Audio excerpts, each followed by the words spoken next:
Late one night in the summer of 1992, a group of 5 hikers setting up camp in the White Mountains reported hearing off-putting growling noises coming from the surrounding forest. At first, the hikers assumed it was a bear passing by the campsite, when suddenly the sounds got louder and closer. The hikers grabbed out cans of bear spray and safely secured their food rations. But what came out of that woods was no bear.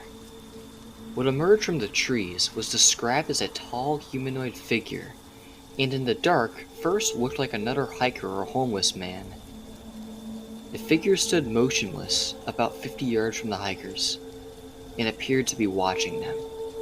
Once the hikers finally got a better look at the figure, they realized that the proportions on the figure were inhuman. The hikers claimed that the being's face had features of a dog and had sharp fangs. The hikers froze in fear as the being watched them, as if it was trying to decide its next move. But in the blink of an eye, just as fast as the creature appeared, it suddenly dashed back into the woods and was never seen again. The hikers decided to call it quits a bit earlier that night.